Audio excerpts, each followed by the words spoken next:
So as spiritual seekers, it's important that we learn to take these things that we usually see as obstacles on our path and instead turn them into opportunities.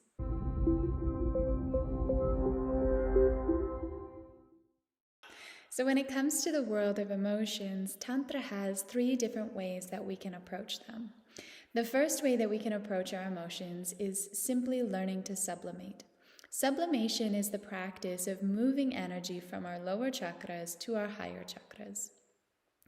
In Tantra, we understand that in the lower chakras, we tend to have emotions that are often labeled as negative or bad. Anger, lust, aggression, arrogance, fear, all of these kinds of things are existing on the lower emotions and on the lower chakras.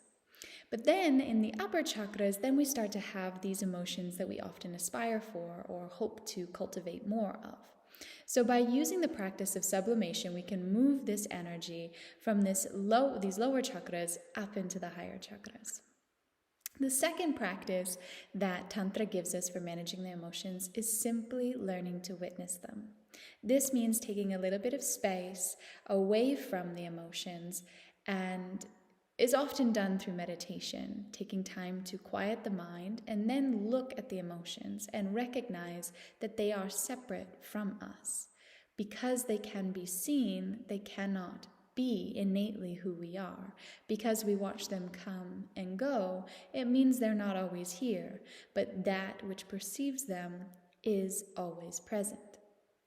The third practice that Tantra is giving us for our emotions is really the hardest to describe, but the most potent and as well as beautiful. So from a tantric perspective, everything is divine. So that means that when we fully immerse ourselves in utter presence with whatever is appearing in our experience, we then are merging ourselves and dissolving in the divine. So when emotions are appearing, really they are energy, divine energy appearing within us, not within us as a body, but within us as awareness, as spaciousness. So when we take our presence and direct our attention towards that energy which is appearing, which we might label as bad or good, as anger or joy, doesn't matter, as we come towards it and merge with it, then we dissolve into nothing other than divine energy. Now, these are 3 practices that I would really encourage you to find a teacher, hey, how's it going? And have them guide you through when to use them, how to use them, and the best way to apply them. Really, it's not as though we move from grade 1 to grade 3. As we're moving through our life, we're going to find different times to use each practice. Each of them are very valuable, but are uniquely needing to be used based on the particular experience that we are having with our emotions.